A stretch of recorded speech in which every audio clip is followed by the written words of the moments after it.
Welcome to heartful lives. இன்றைக்கி வெங்காயம் பூண்டு போட்டு வத்த குழம்பு எப்படி வைக்குதுன்னு பார்க்கலாம்.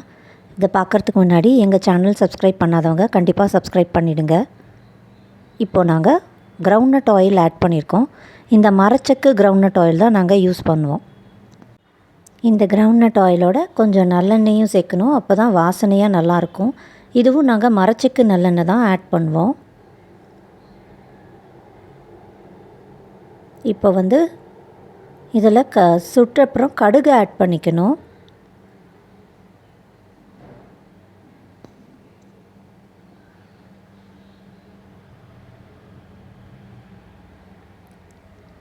கடுகு வெடித்ததும் நான் உளுத்தம்பருப்பு, துவரம்பருப்பு, கொஞ்சம் வெந்தயம் வச்சுருக்கேன். எல்லாம் ஹாஃப் ஸ்பூனு. வெந்தயம் கொஞ்சம் கம்மி, 1/4 ஸ்பூன் போகும். எல்லோரும் கடலைப்பருப்பு சேர்ப்பாங்க, ஆனால் ஒரு தடவை துவரம்பருப்பு சேர்த்து பாருங்கள், ரொம்ப வாசனையாக நல்லாயிருக்கும். இப்போது இதெல்லாம் ப்ரௌன் ஆகிற வரைக்கும் நம்ம வெயிட் பண்ணணும்.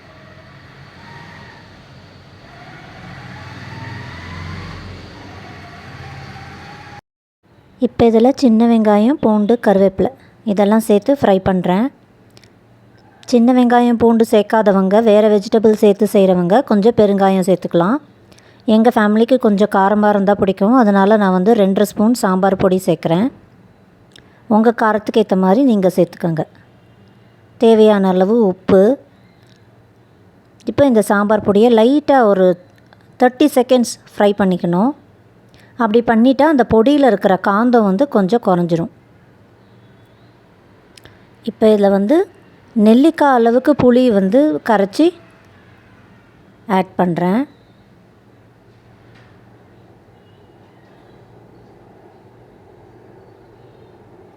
இதை ஜஸ்ட்டு ஒரு கலரி வச்சுட்டு இதை கண்டிப்பாக ஒரு பிளேட் போட்டு மூடி வச்சிடணும். மூடி வைக்காமல் ஓப்பனாக விடக்கூடாது, வாசனை அப்படியே இருக்கும்.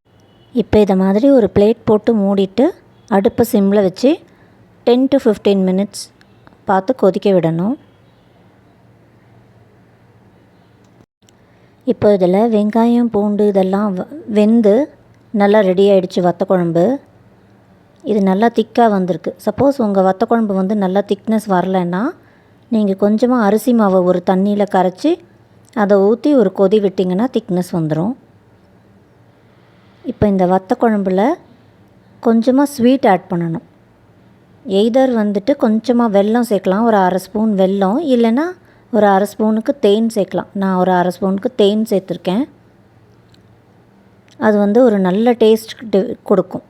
அதோட அந்த வத்த குழம்புல புளிப்பை கொஞ்சம் அடக்கும். இப்போ வத்த குழம்பு ரெடி. நல்ல சூடான சாதத்தில் கொஞ்சம் நெய் போட்டு இந்த வத்த குழம்பு மிக்ஸ் பண்ணி சாப்பிட்டா நல்ல டேஸ்ட்டாக இருக்கும். தேங்க்யூ வெரி மச் ஃபார் வாட்சிங்.